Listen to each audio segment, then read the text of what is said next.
Bismillahirrahmanirrahim. Assalamualaikum warahmatullahi wabarakatuh.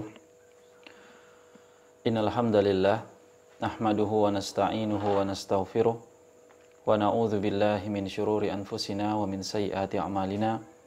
Man yahdihillahu fala mudhillalah wa man yudlil fala hadiyalah. Asyhadu an la ilaha illallah wahdahu la syarikalah wa asyhadu anna Muhammadan abduhu wa rasuluhu la nabiyya wa la rasula ba'da, amma ba'du. Ma'asyiral muslimin, kawan-kawan sekalian yang semoga dirahmati Allah. Alhamdulillah, puja dan puji syukur kita panjatkan kehadiran Allah Subhanahu wa taala atas segala karunia nikmat yang Allah limpahkan kepada kita, yang mana pada kesempatan malam atau kali ini kita dapat kembali melanjutkan dari serial pembahasan kita dari kitab Fikih Asmaul Husna. Dan insyaallah ta'ala pada kesempatan kali ini kita akan mengkaji mutiara-mutiara nasihat atau teladan dari penulis kitab tersebut. Dan insyaallah semoga Allah memudahkan kita dan juga kawan-kawan yang turut serta dalam terselenggaranya kajian ini. Kemudian salawat dan salam semoga senantiasa kita panjatkan kepada baginda Nabi besar Muhammad sallallahu alaihi wasallam serta kepada keluarga beliau, para sahabatnya dan para umatnya hingga hari kiamat kelak. Kawan-kawan sekalian, kaum muslimin dan kaum muslimat dimanapun berada yang semoga dirahmati Allah. Sebelum kita mulai memasuki pembahasan kita, ada baiknya kita sedikit merenung di momentum yang mulia ini, yakni di bulan haram, di bulan Al-Muharram, di antara bulan-bulan haram yang Allah Subhanahu wa taala dan Rasulnya sallallahu alaihi wasallam muliakan dan patut bagi kita juga untuk memuliakannya. Yang mana pada hari-hari ini Allah muliakan dengan dilipat gandakannya amal soleh, kebaikan, dan begitu pula sebaliknya ketika kemaksiatan, dosa dan seterusnya Allah lipat gandakan pula. Karena Al-Muharram termasuk di antara bulan suci yang Allah firmankan dalam surah Taubah ayat ke-36, Inna iddatats syuhuri indallahi isna asyara syahran fi kitabillah. Sesungguhnya bilangan bulan di sisi Allah Subhanahu wa taala itu ada 12 bulan. Sebagaimana ketetapan Allah dalam kitabnya, ketentuannya. Dan bulan Muharram ini juga memiliki sebuah amalan ibadah yang mulia, yakni puasa, yang sebagaimana kata para ulama, sebaik-baik puasa setelah Ramadan adalah puasa di bulan Muharram. Ini berdasarkan hadis dari Nabi kita sallallahu alaihi wasallam. Beliau bersabda, afdalus siyami ba'da Ramadan syahrullahil Muharram. Puasa yang paling utama setelah puasa fardu, yaitu puasa bulan Ramadan, yakni puasa di bulan Allah yang bernama Al-Muharram. Maka kawan-kawan sekalian dimanapun berada yang semoga dirahmati Allah, jangan kita lewati kesempatan emas ini, yang kita juga baru melewati bulan yang mulia di bulan Zulhijjah, amal-amal soleh, ya, tahlil, tahmid, takbir dan seterusnya. Maka di bulan ini juga silakan kita memperbanyak amal soleh dan bersemangat menggunakan momentum ini sebelum habisnya kesempatan ini. Kawan-kawan sekalian yang semoga dirahmati Allah, kita insyaallah ta'ala akan memasuki pembahasan dari pembahasan yang telah kita tentukan, yakni pembahasan tentang penulis dari kitab Fikih Asmaul Husna. Bahwasanya di sana banyak sekali mutiara-mutiara yang dapat kita petik, yang dapat kita ambil pelajaran, yang semoga Allah Subhanahu wa taala menolong kita atau membantu kita untuk memahaminya, mendalaminya, dan bisa juga mengamalkannya. Dan tidak ada daya dan upaya dan tidak ada pertolongan kecuali pertolongan dari Allah Subhanahu wa taala untuk kita bisa memaknai ini semua atau mengikuti dari pembahasan ini.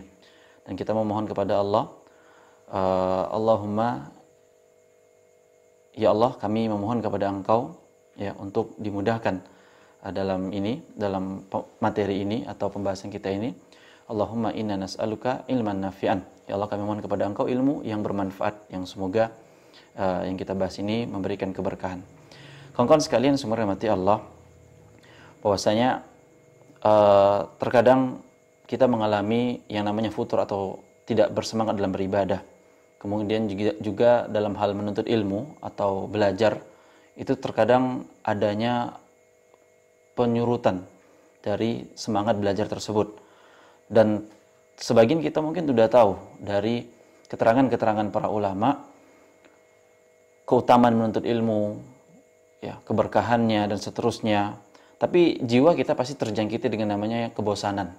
Ya, kalau istilah dalam syariat kita namanya futur, malas, bosan, segala macam. Maka betapa banyak sebagian dari kita juga itu timbul semangatnya, timbul girohnya itu dengan dibacakannya sejarah, dibacakannya cerita-cerita para ulama. Nah, terlebih lagi kalau teladan ini, ulama ini adalah orang yang hidup di zamannya, hidup yang bersama dengan kita. Nah, jiwa kita itu tak kalah diceritakan dengan misalnya generasi para salafus saleh, para sahabat, para tabi'in, para tabi'ut tabi'in, subhanallah, kisah yang sangat luar biasa. Tapi mungkin terbetik di diri kita itu bilang, Ustadz, itu kan cerita orang-orang dulu. Cerita orang-orang dulu. Kan masanya beda dengan kita. Ya, kita sekarang berada di zaman yang penuh dengan fitnah, ilmu terbuka, ya, yang butuh semua serba materi, serba uang, dan tentunya nggak bisa disamakan dengan kehidupan para salafus saleh terdahulu.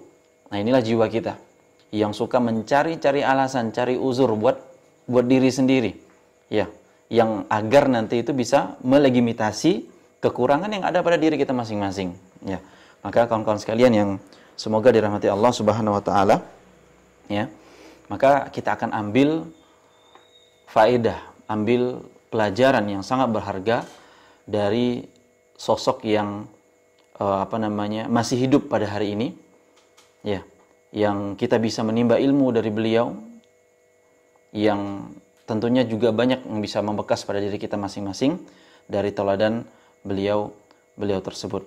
Maka kita akan sebutkan terlebih dahulu dari biografi singkat dari Syekh Abdul Razak hafizahullah ta'ala, yang mana kalau dalam pepatah kita mengatakan tak kenal maka tak sayang.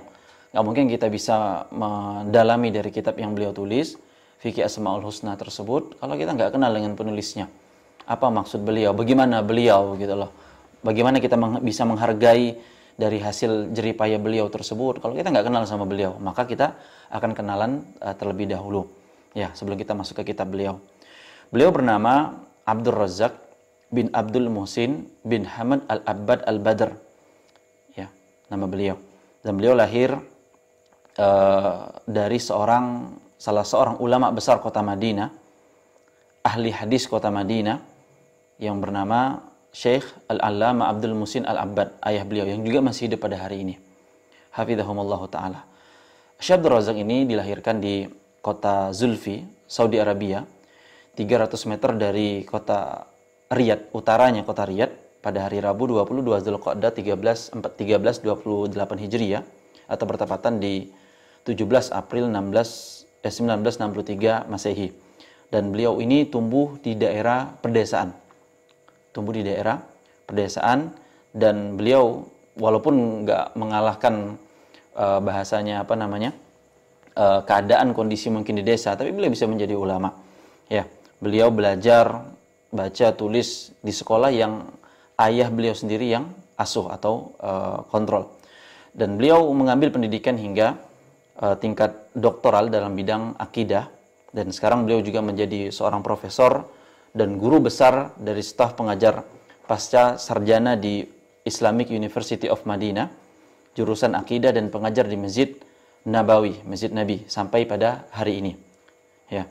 Dan beliau di antara orang-orang yang sangat semangat dalam menuntut ilmu dan sering bertanya kepada guru-guru beliau dalam masalah ilmu, sebagaimana yang dinukilkan oleh Syekh Abdul Awwal bin Hamad Al-Ansari, bahwasanya Syekh Abdul Razak ini setiap kali menulis buku baru, beliau menghadiahkannya kepada ayah Syekh Abdul Awwal. Syekh Abdul Awwal ini ceritain, kalau Syekh Abdul Razak nulis itu dihadiahin kepada ayahnya tersebut, dan beliau sering bertanya kepada ayahnya temannya ini tentang masalah-masalah ilmu agama yang rumit. Ya, jadi beliau juga sekelas ulama, nulis, minta koreksi, dan bertanya dalam masalah-masalah yang beliau butuhkan. Kemudian begitu pula banyak yang menjadi murid-murid beliau tentunya, baik dari kampus Universitas Islam Madinah yang menghadiri majelis beliau di Masjid Nabawi, ya, mengambil manfaat-manfaat beliau dari kajian-kajian beliau tersebut, dan juga para saudara-saudara kita di negeri Indonesia yang mengambil manfaat beliau dari rekaman atau kajian langsung dari Madinah, atau via Radio Roja Cilengsi Bogor. Jadi Masya Allah, tersebar kebaikan-kebaikan beliau tersebut dari kota Madinah sendiri, Masjid Nabawi sendiri, kampus Universitas Islam Madinah sendiri, dan masyarakat Indonesia juga.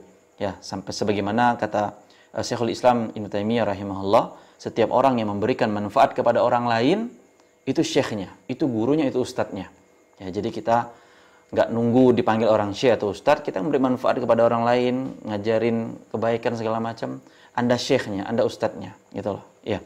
Kemudian kawan-kawan sekalian yang semoga dirahmati Allah Subhanahu wa taala, itu sedikit singkat lah biografi dari Syekh Abdul Razak hafizahullah taala, dan kita akan membahas tentang bagaimana akhlak kepribadian beliau hafizahullah taala dari penulis kitab fikih Asmaul Husna ini. Maka di antara keistimewaan beliau ini, kawan-kawan sekalian, ini istimewanya, spesialnya. Jadi setiap ulama itu memang punya spesialis biasanya gitu loh. Ya, sebagaimana juga dunia kedokteran kan ada spesialis anak, spesialis bedah, spesialis macam-macam. Begitu para ulama, terkadang mereka ada yang cenderung mungkin biasa membahas masalah ini atau masalah itu dan seterusnya. Di antara keistimewaan beliau ini, Syekh Abdul Razak hafizahullah, yang sangat menonjol, ya, beliau ini sering memperhatikan masalah akhlak. Nah, itu, ya, kan kita kan biasanya kalau di meme itu ya, kenapa biasanya kalau yang canda-candaan itu, oh nggak ada akhlak teman, nggak ada akhlak gitu kan ya. Lah berarti kita ini sangat krisis akhlak sebenarnya, sangat krisis akhlak, butuh banyaknya pendidikan akhlak. Ya, kalau mungkin bahasa lainnya di bangsa kita, negeri kita itu pendidikan karakter, ya. Dan beliau ini diantara ulama yang condong atau sangat menganjurkan kalau kita bahas akhlak, adab, amalkan ilmu yang telah didapatkan, ya. Beliau ini sangat menekankan hal tersebut kepada akhlak, adab, dan itu amalin, jangan belajar doang. Tahu gitu loh adabnya, tapi akhlaknya, tapi nggak diamalkan, ini musibah. Makanya beliau ini mengamalkan dari petuah para salafus saleh terdahulu, seperti kata Wahab bin Munabbih rahimahullah, ya, mathalun man ta'allama ilman la ya'malu bihi kamathalin tabib ma'ahu dawa'un la yatadawi bihi. Kata Wahab bin Munabbih rahimahullah dalam kitab Ihliyatul Auliya, orang yang memiliki ilmu, dia tahu akhlak, dia tahu adab, ilmu tentang hal tersebut, mengikuti kajian adabul mufrad segala macam, ya, tapi nggak diamalkan, nggak dipraktekkan dalam kehidupannya sehari-hari, bagaimana adab akhlak bersama teman, akhlak bersama guru segala macam, nggak dia praktekin, kata Wahab bin Munabbih, itu seperti dokter punya obat tapi nggak berobat dengan obat yang dia punya gitu loh. Udah tahu kepala sakit gitu loh, paracetamol dia tahu minum paracetamol misalnya gitu, udahlah kalau panak aja misalnya gitu, udah kacau tuh kan. Begitu pula kita udah tahu berakhlak sama guru kayak gimana, berakhlak sama teman kayak gimana, berakhlak sama orang tua kayak gimana, enggak kita amalkan, musibah yang terjadi, kekacauan. Maka ini perhatian dari Syekh Abdul Razak kepada akhlak dan pengamalan dari akhlak tersebut. Maka yang pertama kita sebutkan, beliau mengajarkan akhlak yang mulia. Ini sebuah metode yang sangat-sangat berharga untuk kita amalkan, kita gunakan untuk dakwahin siapa aja, orang tua, tetangga, atau guru kita, dosen kita yang mungkin menganggap kita ekstremis atau radikal segala macam. Ini poin pertama yang harus kita perhatikan, masalah akhlak yang beliau terapkan adalah memberi hadiah, dan itu akan menimbulkan cinta.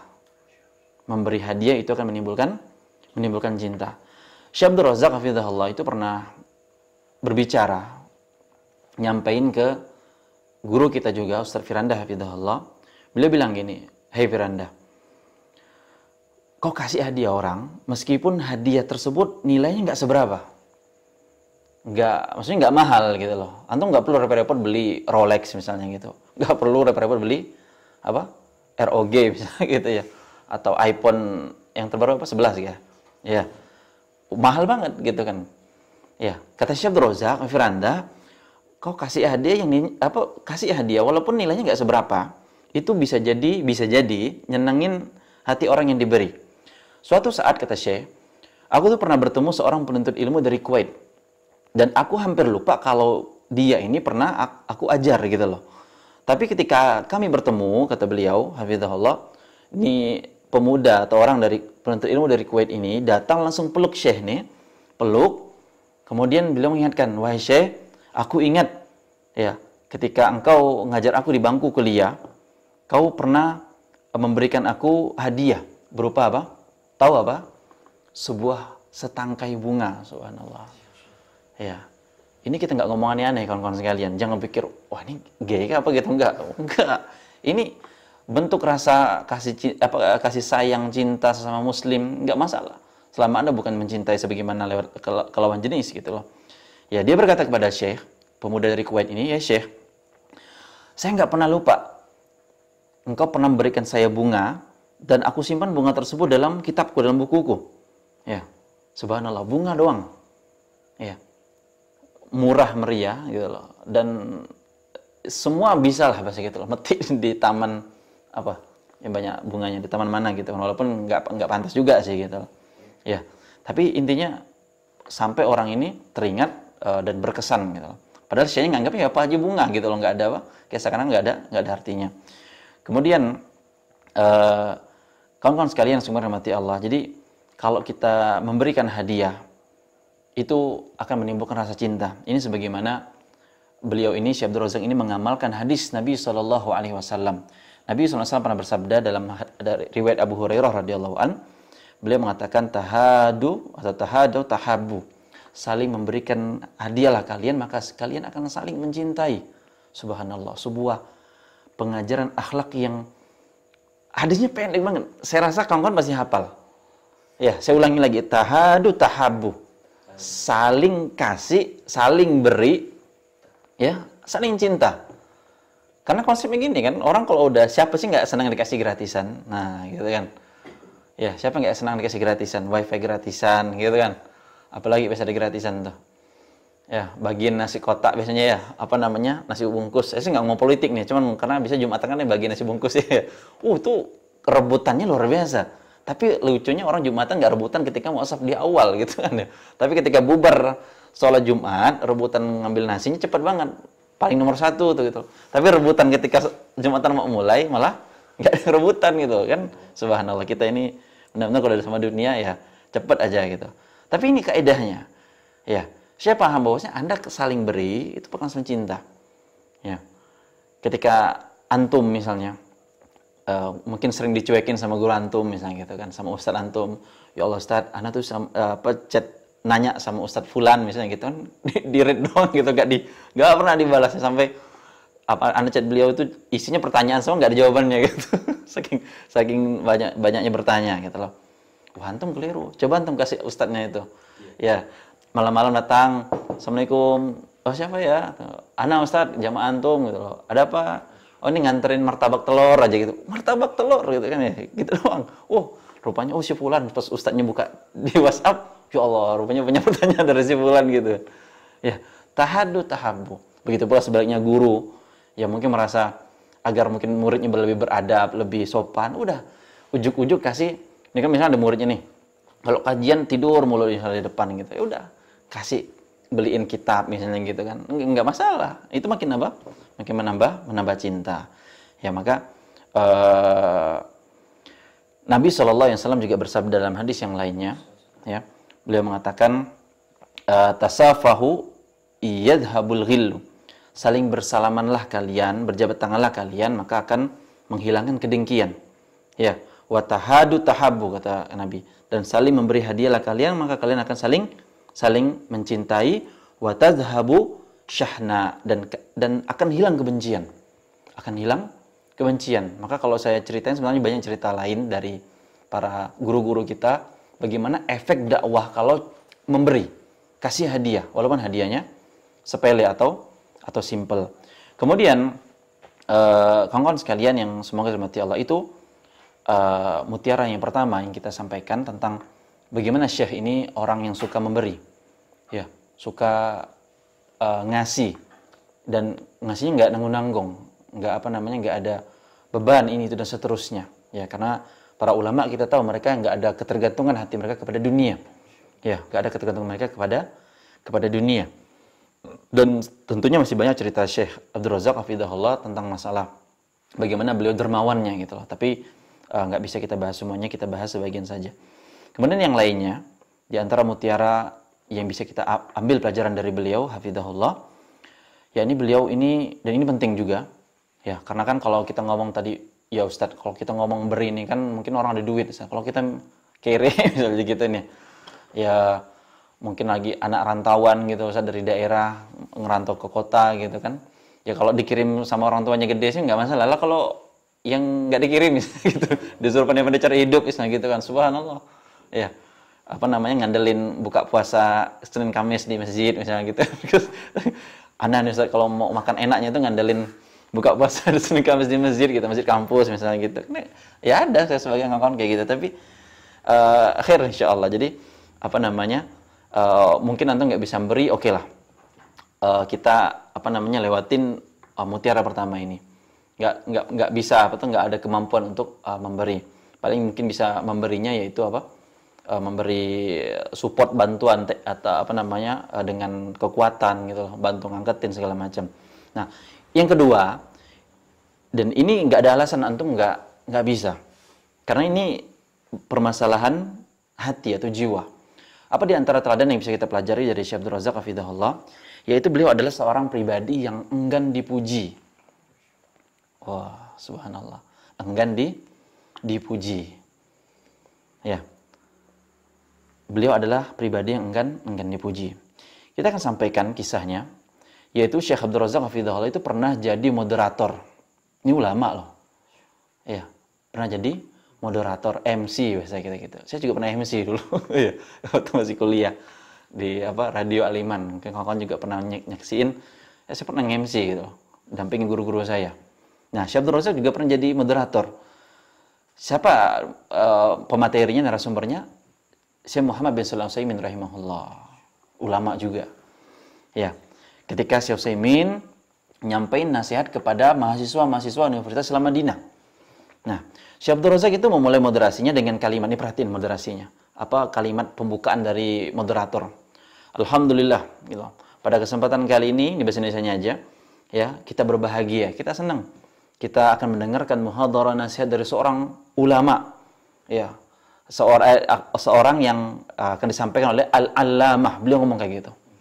Al-Allamah Muhammad bin Saleh, belum selesai, beliau ngomong, tiba-tiba Syekh Utsaimin rahimahullah ta'ala mengatakan, uskut. Subhanallah. Tahu uskut? Kalau bahasa Arab belajar pasti tahu kan uskut apa artinya? Diem. Subhanallah. Antum digituin sama ulama, sama guru antum, kira-kira kacau nggak tuh gitu ya? Tiba-tiba tuh orang tuh kayak marah gitu, tapi bilangnya uskut, diem gitu loh. Ya. Subhanallah. Syekh Utsaimin rahimahullah ditabrak aja tuh omongan moderator gitu loh. Tanpa kayak afan gitu loh, tolong diam gitu. Itu masih agak enak gitu. Tapi saya bilang uskut katanya itu. Subhanallah. Syekh Abdul Razak langsung tersentak. Siapa nggak tersentak kalau digituin gitu kan? Ya. Syekh Utsaimin minta beliau diam. Nah, beberapa saat kemudian setelah kejadian tersebut barulah Syekh Abdul Razak hafizahullah ta'ala itu sadar bahwasanya Syekh Muhammad bin Shalih Al-Utsaimin rahimahullah ta'ala itu nggak ridho, nggak seneng digelari Al-Allamah. Apa artinya? Orang yang sangat alim, yang paling tahu segala macam hal, perkara hukum dan seterusnya. Ya. Dan kejadian ini, kawan-kawan sekalian semua rahmati Allah, itu membekas dalam hati Syekh Abdul Razak. Bukti membekasnya apa? Beliau itu sering cerita masalah ini berulang-ulang kepada murid-murid beliau. Subhanallah. Ya. Beliau ulang-ulang cerita ini, ya, bagaimana Syekh Utsaimin rahimahullah ta'ala itu nggak sama sekali suka digelari Al-Allamah. Ya. Dan dengan spontannya Syekh Utsaimin itu tegur Syekh Abdul Razak, di hadapan hadirin yang rame, mahasiswa, tanpa ragu-ragu, tanpa dibuat-buat dari hati beliau. Ya, subhanallah. Jadi wajar Syekh Abdul Razak ini takjub dengan kejadian tersebut, membekas banget gitu loh. Ya, mungkin antum kan dulu pernah sekolah, dipukulin sama guru misalnya gitu ya. Kalau dulu kita belajar ngaji kan dipelasah pakai apa? Pakai rotan, penggaris.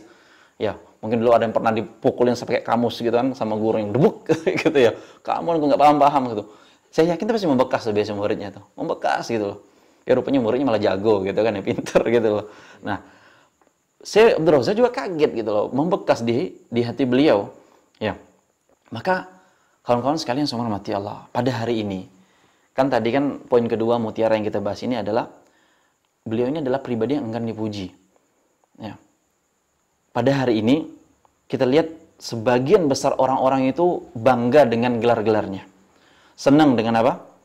Apa namanya? Kadang hal-hal yang nggak pantas disebut ke dia, tapi disebutin wah dia senang gitu loh, ya enggak? Kan kalau kita bilang Syekh Utsaimin kan wajar aja sih, kita bilang al-alama ya benar wajar. Kitab yang beliau tulis itu segala macam bidang ilmu gitu loh, subhanallah. Mau bahasa Arabnya ada, yang fikihnya ada, yang akidahnya ada, lengkap banget. Wajar kalau kita bilang kayak gitu loh. Ya, sebagaimana para ulama dulu ngelarin apa namanya? Imam Nawawi apa? Apa gelar Imam Nawawi? Muhyiddin gitu loh, penghidup agama, tapi Imam Nawawi enggak ridho juga gitu loh. Iya, karena orang-orang ini ketika digelarin hal tersebut mereka paham gitu loh. Ya, tapi realitanya kita terkadang tuh senang digelarin sama yang sebenarnya nggak pantas gelar tersebut kepada kita, pahlawan gitu kan. Ya, makanya subhanallah ini pelajaran yang sangat luar biasa. Syekh Utsaimin rahimahullah taala memiliki banyak keutamaan, ya, sangat layak menyandang gelar al-alamah, tapi beliau sendiri nggak senang. Beliau sendiri nggak senang. Maka saudaraku yang semoga dirahmati Allah, kawan-kawan sekalian yang semoga dirahmati Allah, sebuah nasihat indah dari Ibnu Atha rahimahullah taala tentang menilai sebuah pujian manusia. Ya, ulama salaf ini mengatakan bahwasanya ketahuilah bahwasanya manusia ketika biasa memuji Anda karena mereka itu nggak ngelihat secara batin Anda, dia cuma ngelihat lahir Anda atau zohir Anda. Orang lain tuh muji kita itu karena dia lihat zohir kita. Oh kita banyak nulis, oh kita banyak kitab, oh kita sering atau belajar sama ABC dan seterusnya. Dia ngelihat zohir kita. Nah, seharusnya engkau, kata beliau rahimahullah, menjadikan dirimu itu cambuk dari pujian tersebut. Jadi maksudnya apa? Anda kalau ketika dipuji sama orang, ini cambuk nih loh.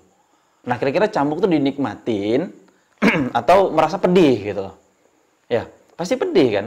Lah kalau ada orang dicambukin merasa nikmat, kalau nggak salah ini ada masalah kejiwaan kalau nggak salah ya. Apa namanya? Apa itu? Dalam ilmu psikologi saya lupa itu. Fetis ya? Ah, itu dia yang kemarin heboh juga pemberitaannya. Ya, makin disiksa ya malah makin asik gitu loh. Tapi normalnya manusia, fitrahnya manusia makin disiksa ya makin nggak asik gitu loh. Anda ketika makin dipuji seharusnya makin nggak asik gitu loh. Ya, makin ini cambuk loh gitu loh. Nah, maka kata beliau rahimahullah taala, ingatlah bahwasanya orang yang paling bodoh itu adalah orang yang dirinya itu merasa yakin akan pujian. Jadi ketika dipuji itu oh iya gitu loh. Dia merasa yakin padahal dia tahu kekurangan dirinya sendiri gitu loh. Subhanallah. Ya, ini orang paling bodoh kata Ibnu Atha rahimahullah taala. Orang yang paling bodoh itu adalah orang yang ketika dipuji yang nggak sebenarnya melekat pada dirinya, tapi dia angguk-angguk aja, iya aja, padahal dia tahu dirinya nggak kayak gitu tuh, gitu loh. Dirinya nggak kayak gitu tuh, gitu loh. Bang, kok matanya sembab bang, gitu kan? Ya, kok hitam gitu, kayak panda gitu loh. Habis tahajud ya bang, gitu. Oh, dia aja dia ngangguk-ngangguk gitu, padahal habis nonton final Liga Eropa misalnya gitu.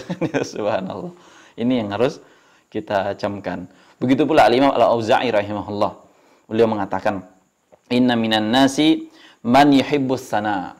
Sesungguhnya di antara sekian banyak manusia itu senang kalau dipuji. Ya, senang kalau dipuji. Sana'a alaih wa ma yusawi indallahi janah ba'udah.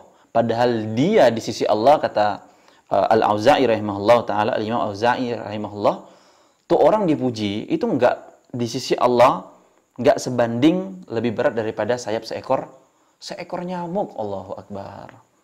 Antum bayangin, berarti ketika Syekh Utsaimin tadi dari kisah Syekh Abdul Razak, ketika Syekh Abdul Razak puji beliau dengan Al-Allamah, Syekh Utsaimin tuh ingat, ya Allah, saya ini kalau Anda puji, saya nggak ada apa-apanya dibanding di sisi Allah walaupun seberat sayap seekor nyamuk. Ya, saya bukan nabi, saya bukan sahabat gitu kan. Kita yakin para ulama itu paham dengan hal-hal tersebut gitu loh. Maka begitu pula perkataan-perkataan ulama yang lainnya banyak menyebutkan tentang bagaimana pujian itu berat. Ya, pujian itu berat karena mengorbankan apa? Mengorbankan keikhlasan, Maka tauladan kita di sini adalah Syekh Abdul Razak hafizahullah taala, adalah orang pribadi yang enggan dipuji. Maka kita kembali kepada pribadi beliau, bahwasanya beliau ini adalah salah satu di antara orang atau ulama yang kita teladani yang juga enggan untuk dipuji. Suatu kisah dari beliau Syekh Abdul Razak hafizahullah, ketika ada salah seorang ikhwah dari Indonesia itu pernah meminta izin kepada beliau untuk menerjemahkan kitab beliau. Ini kan adabnya.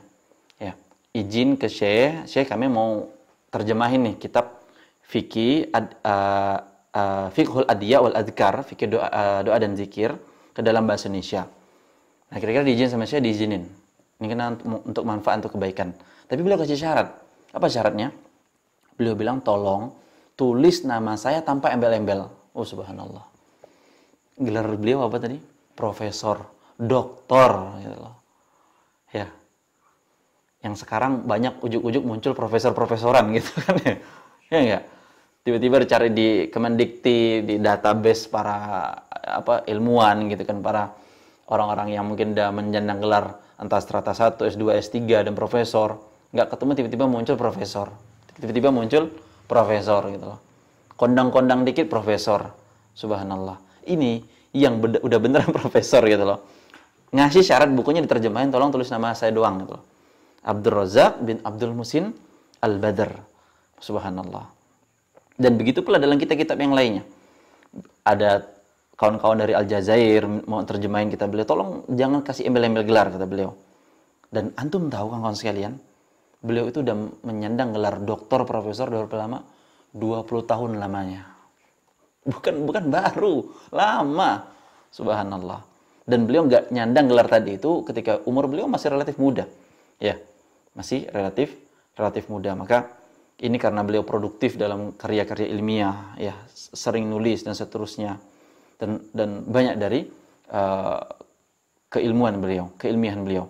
Kemudian juga dalam kisah yang lainnya, ketika beliau hafizahullah taala saat Radio Roja itu ingin menulis undangan kepada beliau untuk datang ke Indonesia, dan beliau ingatkan untuk tidak perlu mencantumkan dalam undangan tersebut bahwasanya beliau akan menyampaikan kajian di Masjid Istiqlal, masjid terbesar di Indonesia. Oh, subhanallah. Bayangin. Ya. Ini beliau minta gitu loh. Tolong kalau menulis undangan, ini kata-kata bilang bahwasanya bakal mengisi di kajian di masjid terbesar di Indonesia. Ini jangan dihapusin dari undangan kayak gini. Maksudnya kalimat itu dihapusin, nggak usah dimasukin. Ya. Beliau bilang cukup cantumkan saya bakal ngisi di Radio Roja. Subhanallah. Beliau cuma bilang saya bakal ngisi di Radio Roja. Ya. Dan sampai juga ketika Radio Roja menyampaikan kepada beliau bahwasanya, Syekh, ini ada stasiun televisi ingin meliput kajian antum. Ya. Para wartawan pengen wawancarain antum, Syekh. Ya, kira-kira gimana? Beliau nggak mau. Artinya apa? Beliau nggak mau tersohor gitu loh. Kayak seakan-akan di blow up gitu loh. Ya, ini berita viral misalnya gitu loh. Ulama Madinah gini segala macam. Beliau nggak mau. Ya, kenapa? Karena ketika beliau dikatakan, ngisi masjid terbesar di Indonesia, diwawancarai dari berbagai macam televisi, potensi sombongnya tinggi, potensi ujubnya tinggi, potensi sum'ahnya tinggi, kawan-kawan sekalian. Subhanallah. Ini ulama paham gitu loh. Bahaya nih kalau saya ini disebutin gitu loh. Maka ketika seseorang itu gelarnya berderet dari depan nama sampai belakang nama. Ya kan ada kan ya? Gelarnya panjang banget tuh, depannya udah profesor, doktor, Dokter Handes, insinyur gitu misalnya gitu kan. Namanya terus belakangnya S apa segala macam sama magister segala macam. Apa namanya? Potensi ujub, potensi sombong, potensi sum'ahnya itu tinggi apa enggak sih? Tinggi banget. Sama orang yang cuman Pak Roni misalnya gitu doang gitu loh. Ya, Pak Slamet dah gitu. Tapi kalau coba kita dengan Bapak Doktor Profesor gitu kan Slamet, dengarnya lebih gitu loh. Tapi kalau cuma dengan Bapak Slamet nggak gimana gitu dengarnya gitu. Maka potensi sombong, sum'ah, ujub itu tinggi banget. Makanya beliau nggak mau. Udah Abdul Razak bin Abdul Musin kata beliau. Udah saya ngisi di Radio Roja. Nggak usah diwawancarain gitu loh. Kelar urusannya. Maka kawan-kawan sekalian yang hormati Allah, kita yang mungkin baru S1 lulus gitu kan, euforianya Masya Allah itu kan, foto apa namanya itu, foto wisuda gitu kan ya, lempar bunga gitu kan, happy, padahal belum tahu kerja apa tuh ya kan, belum tahu kerja apa gitu loh, belum menulis karya ilmiah apa, baru nyelesain skripsi yang udah dicoret-coret sama dosen, itu pun perjuangannya luar biasa gitu loh ya, belum jelas manfaat arah dari kuliahnya tadi itu apa gitu kan. Ini subhanallah, ulama yang udah jelas manfaatnya kepada manusia, berkahnya kepada apa namanya murid-murid beliau dari berbagai penjuru dunia. Subhanallah. Maka kawan-kawan sekalian semoga Allah, Nabi kita sallallahu alaihi wasallam bersabda, "Innallaha yabghidu kulla ja'zarin." Allah itu sangat benci sama orang ja'zari. Apa ja'zari? Kata Nabi SAW, itu orang yang sombong. Karena udah dengan berbagai titelnya, apa prestasi yang dia raih gitu loh. Akhirnya kalau prestasinya nggak disebutin, udah mulai tuh kayak apa ngedon gitu ya, kayak nggak merasa apa namanya, aku capek-capek S1 nggak disebutin bahkan gue misalnya gitu loh ya, sampai nama KTP-nya kadang muncul juga tuh ya, namanya apa jadi SPD apa segala macam gitu. Subhanallah ya. Nabi Allah nggak suka kalau orang-orang yang sombong seperti itu. Ini mutiara dari Syekh Abdul Razak hafizahullah ta'ala adalah orang yang sangat rendah hati, menolak penulisan gelar, menolak beliau tersohor, dan seterusnya. Ini yang perlu kita camkan. Kemudian yang poin selanjutnya adalah bahwasanya beliau adalah sosok yang ini bisa kawan-kawan lakukan. Kan bisa tuh minta tolong jangan sebutin gelar saya. Ya, tolong jangan, bisa kan kawan-kawan pasti bisa lah. Ya, jangan minta nggak usah minta tersohor. Ya, itu bisa gitu loh, nggak mungkin nggak. Kalau tadi kan di awal kan dermawan ini kan perlu modal gitu loh. Kalau nggak punya duit ya nggak dapet alurnya. Tapi kalau jadi pribadi nggak bisa nggak senang dipuji, bisa insya Allah. Jadi pribadi yang nggak gila gelar, dihormatin, bisa juga. Nah, poin selanjutnya juga bisa. Apa dia? Yaitu Syekh Abdul Razak hafizahullah ta'ala adalah orang yang senantiasa menyembunyikan tangis untuk menjaga keikhlasan. Subhanallah. Beliau adalah orang yang senantiasa menjaga tangis untuk menjaga keikhlasan. Maka kawan-kawan sekalian semua hormati Allah, bahwasanya kalau seseorang itu yang selalu dekat dengan Tuhannya, dengan Allah Jalla wa Ala, itu pasti hatinya lembut. Ya, kalau kita tuh senantiasa zikir, istighfar, ibadah, ya, walaupun mungkin bukan ahli sholat malam gitu lah, tapi insya Allah hatinya lembut. Hatinya lembut. Ya, hatinya lembut ketika diingatkan dengan ayat-ayat Allah, nasihat-nasihat hadis-hadis Nabi, rasa khaufnya muncul, rasa rojaknya naik gitu loh. Gitu. Ya, jadi hati yang lembut ya bukan hanya yang mungkin baperan gitu loh. Kan orang kadang berpikir hatinya lembut tapi baper, ada masalah dikit nangis dan seterusnya. Tapi ini berkaitan dengan Allah Subhanahu wa taala, ya. Dan ketika orang-orang seperti ini yang rasa khaufnya tinggi, rasa rojaknya tinggi, itu ketika mungkin nyampein ke orang lain pun biasanya kesentuh tuh gitu loh. Ya. Orang lain tuh dapat gitu loh feel-nya gitu kan, rasanya gitu loh. Ya. Begini pula Syekh Abdul Razak hafizahullah taala. Beliau bahasanya sangat mudah menyentuh hati orang lain. Ya. Suatu ketika ini diceritakan juga oleh Ustaz Firanda hafizahullah taala ketika beliau kuliah di semester 1 di Fakultas Hadis. Ini Ustaz Firanda yang cerita. Ketika Syekh Abdul Razak menyampaikan muhadharah tentang iman kepada hari kiamat. Nah, ketika Syekh Abdul Razak ini nyampein masalah iman kepada hari kiamat tersebut dengan menggebu-gebu, ya menggebu-gebu ini bukan karena ngejar setoran, tapi maksudnya semangat gitu loh.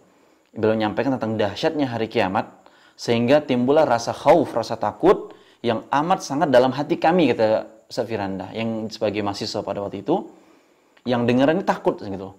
Ya, tapi ketika kami lagi asik-asiknya denger lagi rasa takutnya ini muncul gitu loh. Tiba-tiba Syekh Abdul Razak hafizahullah taala itu diam. Beliau diam. Bahkan kalau bisa dibilang beliau itu terpaku membisu. Beliau terpaku membisu. Dan kami pun sebagai para mahasiswa, kata Syekh Firanda, bertanya-tanya, ini Syekh apa nih? Ya, Syekh kenapa? Beliau terus membisu sampai berapa menit, kata beliau. Sampai, kata Syekh Firanda, itu mata Syekh Abdul Razak itu berkaca-kaca. Matanya berkaca-kaca, maka kata Syekh Firanda, saya semakin bertanya-tanya gitu loh. Mengapa Syekh tahan tangisnya? Ya loh. Bukankah kalau Syekh itu nangis aja gitu loh. Nitikan air mata gitu loh, atau nangis terseduh-seduh gitu loh. Itu kan akan menambah wejangan tentang mengingat hari kiamat tuh makin hidup, kata Syekh Firanda. Makin asik nih gitu loh. Kita ini juga mau nangis ya gitu loh. Ya. Tapi kok Anda nggak nangis gitu? Kita tunggu nih gitu loh, subhanallah. Ya. Ketika Syekh Firanda mengatakan, setelah saya belajar, makin belajar, baru saya paham, kata Syekh Firanda, bahwasanya keikhlasan memang perkara yang sangat berat dan berharga. Lebih berat keikhlasan itu kalau udah dapet. Kita udah ikhlas nyampein, tulus gitu loh. Ngasih nasihat ke orang gitu loh. Tapi kita tuh pengen nangis gitu loh. Pengen sedih juga gitu loh. Udah dapet. Tapi jaganya ini ketika orang tuh kagum dengan kita, wah itu berat banget. Ya itu berat banget. Maka ini sebuah kenyataan, ya, sebuah realita. Bisa jadi orang itu ditimpa rasa ujub, tak kalah mampu membuat orang yang di hadapan dia itu nangis misalnya gitu kan, atau nangis di hadapan orang. Kan bahasanya kalau dalam dunia entertainment itu kan ratingnya tinggi, ya enggak? Satu-satu sampai ada guyonan beberapa aktor-aktor atau tokoh-tokoh entertainment Indonesia itu, ayo nangis gitu biar rating kita tinggi. Maksudnya kayak gitu kan, subhanallah. Ya. Dan ya suatu hal yang apa ya, nggak dipungkiri gitu loh. Mampu menangis di hadapan banyak orang, oh ini naikin rating gitu loh, dan seterusnya. Meskipun bukan hal yang lazim seperti ini ya. Kadang juga ada orang yang benar-benaran nangis dari hati. Maka kawan-kawan sekalian yang dirahmati Allah, sebuah nasihat yang penting dari ulama salaf terdahulu, Yusuf bin Al-Husain rahimahullah. Yusuf bin Al-Husain itu pernah bilang, perkara paling berat di dunia ini adalah ikhlas. Aku kadang muncul rasa riya, kata beliau. Perkara paling berat ini di dunia ini ikhlas. Aku tuh kadang muncul riya, kata beliau. Ini ulama yang ngomong. Aku tuh kadang muncul riya. Kita nggak ada kita ini nggak ada yang selamat dari riya gitu loh. Dari ujub, dari semua nggak ada yang selamat. Ya. Karena tipikal kita kan senang dipuji, senang disebutin gelar, senang diwah-wahkan gitu loh. Kata Yusuf bin Al-Husain rahimahullah, aku tuh paling berat itu adalah ikhlas. Dan riya itu sering muncul kepada diriku. Dan aku berusaha menghilanginya. Tapi seolah-olah riya itu muncul datang dari warna yang berbeda. Gitu loh. Maksudnya kadang riya itu muncul dari atas, kadang dari samping, kadang dari kiri. Aku udah berusaha nih bendung atas, kanan, kiri, muncul dari bawah. Gitu loh. Ini kata Yusuf bin Al-Husain Ar-Razi rahimahullah ta'ala. Jadi berat kalau kita menjaga hal tersebut. Dan pada kesempatan yang lain juga, Syekh Abdul Razak ini, beliau ketika mengisi pengajian di Masjid An-Nabawi, beliau menyampaikan tentang materi berbakti kepada orang tua, subhanallah. Ini kalau kita ngomong masalah bakti sama orang tua ini, kalau nggak nangis ya, nggak tahu, emang mungkin dia ada masalah sama orang tuanya kali gitu ya. Tapi ini masalah yang dalam banget. Ya, dalam banget. Nah, beliau menyampaikan masalah berbakti kepada orang tua. Saat itu beliau menjelaskan adanya orang tua di rumah itu adalah hiasan. Keberadaan orang tua di rumah itu adalah rumah itu menjadi indah, menjadi hidup gitu loh. Membuat rumah itu yang tadinya terasa gersang menjadi ada warna gitu loh, kata Syekh. Syekh nyampein kayak gitu doang tuh kawan-kawan sekalian. Tiba-tiba kata Ustaz Firanda menceritakan, itu suara beliau berubah menjadi serak mau nangis. Ya, dan beliau pun terdiam beberapa menit, diam. Nah, ketika beliau diam, beliau ngasih isyarat seakan-akan beliau minta air. Gitu. Itu beliau nangis tuh. Ketika suaranya tersebut. Nah, tak kala beliau udah dikasih air sama panitia, dikasih air, kata Syekh Firanda hafizahullah taala, itu beliau megang gelas, gemeteran sampai mau tumpah. Airnya, subhanallah, bayangin. Ya, apa namanya? Tapi beliau tuh tetap nggak nangis gitu, tapi menahan dari rasa tersebut agar menjaga keikhlasannya, agar jangan sampai ini itu dan seterusnya gitu loh. Itu beliau megang karena gemetarnya dari tangisan itu sampai seakan-akan hampir tumpah tuh gelas gitu loh. Subhanallah.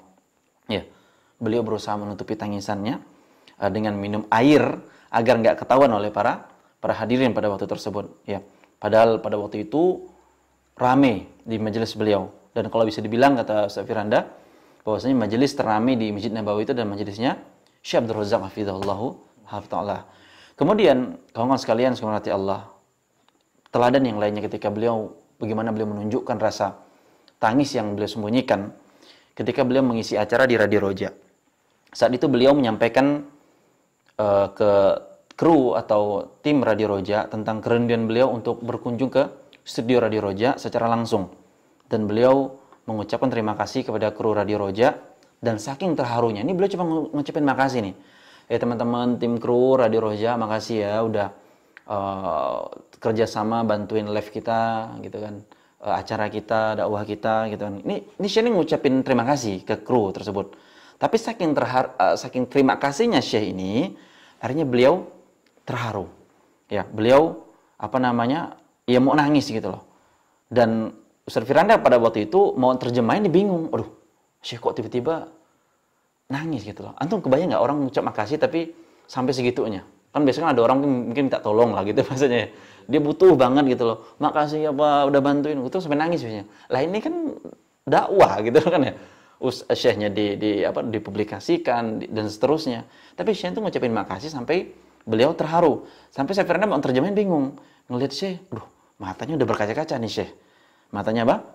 Udah berkaca-kaca, dan beliau paham nih, beliau lagi nahan nangis nih. Ya. Dan peristiwa ini berarti nunjukin apa kawan-kawan sekalian? Nunjukin tawaduknya Syekh. Beliau tuh makasih banget sama tim gitu loh. Udah apa? Udah banyak bantuin gitu loh, udah berjuang, jungkir balik segala macam ya. Tak kalah apa namanya? Beliau datang ke Radio Roja segala macam ya. Maka ketika tim Radio Roja menyampaikan ngelihat kondisi Syekh seperti itu, para tim kru ini mengatakan, ya Syekh, ini seharusnya kita yang banyak makasih sama engkau udah nyediain waktu, udah mau ngasih materi, ngasih faedah segala macam gitu loh. Kami makasih seharusnya nih, kami yang harusnya bersyukur banget gitu loh. Ulama nih mau ngisi gitu loh. Subhanallah, tapi sikap tawaduknya Syekh, beliau dulu yang makasih itu sampai taruh gitu loh. Dan gak dibuat-buat. Subhanallah, semoga Allah tinggiin derajat beliau. Hafizallahu ta'ala. Ya. Kawan-kawan sekalian semoga rahmati Allah.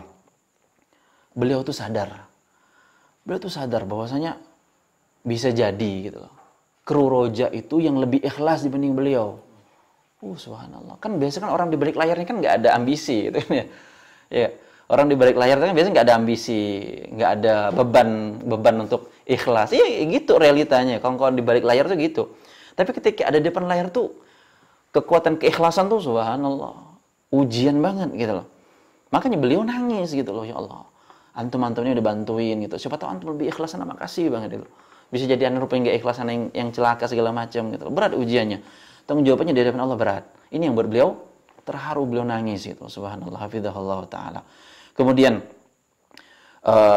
adapun ketika upaya Syekh hafizahullah taala menyembunyikan tangisnya di hadapan orang lain, kata Ustaz Firanda hafizahullah taala, itu beliau teringat dengan kisah salah seorang salafus saleh yang bernama Ayyub As-Sakhtiyani hafizahullah taala.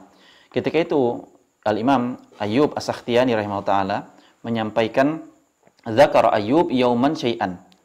Beliau itu nyampain materi, menyampaikan ceramah lah atau kajian pada masa kita ini. Kemudian farraqa. Ya. Kemudian beliau itu terenyuh gitu loh, tersentak dengan apa yang beliau sampaikan. Ya. Faltafata ka'annahu yatahattahu thumma aqbala alaina. Kemudian Ayyub rahimahullah tersebut memalingkan wajahnya gitu loh, dipalingin wajahnya ya. Kemudian beliau kembali memalingkan wajahnya kayak buang ingus gitu loh. Ya, dikeluarin ingus gitu. Dan beliau kembali menghadap kepada para jamaahnya dan beliau mengatakan apa? Innaz zukama syadidun 'ala syaikhi. Sesungguhnya flu nih berat bagi orang udah tua, kata beliau.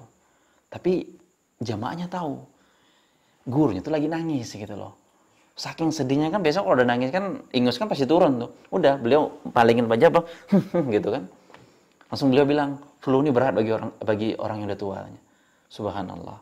Ya, keikhlasan tuh sulit kawan-kawan sekalian. Ya, lebih sulit lagi kalau keikhlasan tuh udah kita dapat gitu loh. Kita udah tulus nih nyampein, tadi kan saya sampaikan. Tapi ketika kita rasa, oh ini bahaya nih. Kalau salah dikit ya, dia gagal, buyar gitu loh. Ya, makanya kata salafus salih Yusuf bin Asbat rahimahullah, takhlisun niyati min fasadiha asyaddu 'alal amilina min tulil ijtihad. Mengikhlaskan niat, mengikhlaskan amal dari virus-virus atau penyakit-penyakitnya ya, dari riya, dari sum'ah atau pengen dipuji, itu lebih berat bagi para ahli ilmu dibanding ibadah atau ilmu itu sendiri. Itu teladan kita Syekh Abdul Razak hafizallahu taala, bagaimana beliau menyembunyikan keikhlasannya, tawaduknya yang sangat luar biasa, yang menjadi pelajaran berharga bagi kita semua. Saya rasa itu mungkin sedikit mutiara yang bisa kita sampaikan pada kesempatan kali ini untuk kita mengenal beliau, betapa luar biasanya beliau, yang semoga Allah jaga beliau dan jaga kita, dan semoga kita dimudahkan untuk mengikuti langkah beliau dari mutiara-mutiara tersebut yang kita sampaikan. Wallahu a'lam bishawab. Itu untuk materinya. Jika mungkin ada beberapa pertanyaan, kami persilakan.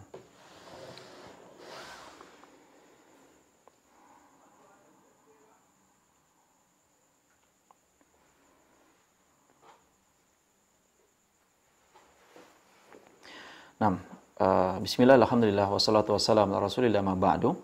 Bismillah, afwan Ustaz, semoga Allah senantiasa merahmati antum dan keluarga dan umat muslim.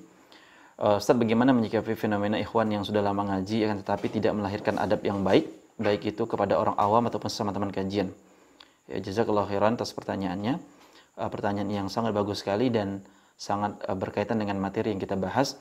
Bahwasanya ketika kita menghadapi fenomena, dan ini pasti ada, ya pasti ada, itu yang udah lama ngaji tapi nggak melahirkan adab yang baik, ya maka menyikapi fenomena ini yang pasti kita harus terima, ya karena nggak mungkin semua dari kita itu soleh atau baik, ya jadi kita harus terima. Kemudian yang kedua, kalau kita sebagai temannya bisa kita nasihatin, ya kita ingatkan, maka nasihatilah, ajak gitu loh, sampai kapan, sampai entah kita yang duluan atau dia yang duluan gitu loh. Jadi realita ini pasti ada, dan ini juga menunjukkan dari pembahasan kita yang lalu, itu adalah ilmu yang nggak bermanfaat, ilmu yang nggak melahirkan keberkahan. Dan sebagaimana kita tekankan di awal tadi, bahwasanya Syekh Abdul Razak hafizallahu taala adalah orang yang sangat perhatian sama masalah akhlak dan juga pengamalan dari akhlak tersebut, bukan cuma dikaji doang, pengamalannya. Dua poin penting tersebut. Wallahu a'lam bishawab.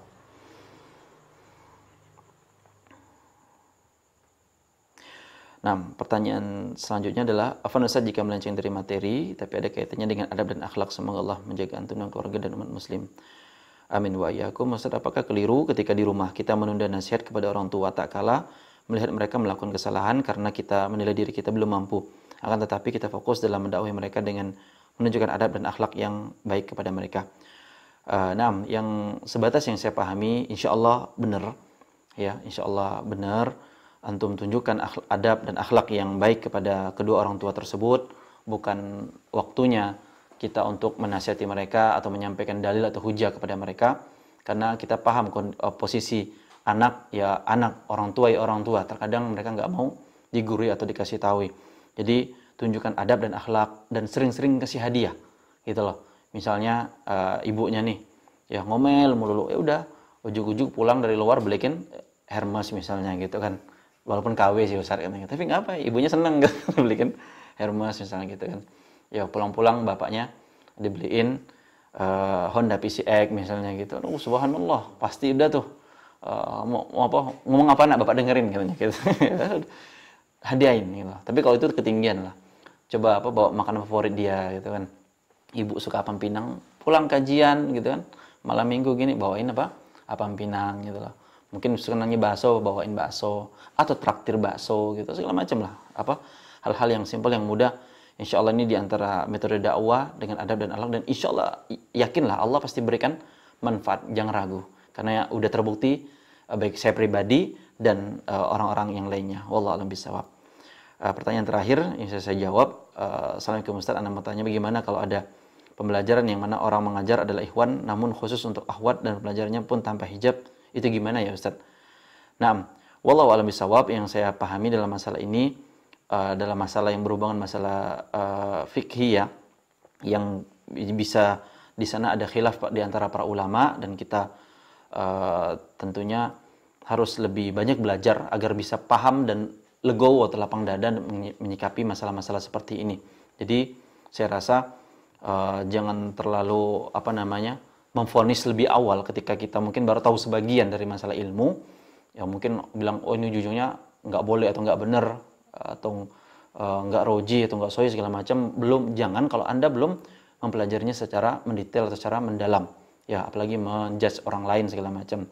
Ini masalah yang perlu kita pelajari mendalam, ya perlahan bertahap, dan semoga Allah memudahkan kita semuanya. Amin rabbal alamin. Saya rasa demikian yang bisa kita sampaikan, kurang lebihnya mohon maaf.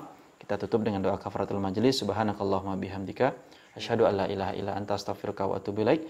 Wassalamualaikum warahmatullahi wabarakatuh.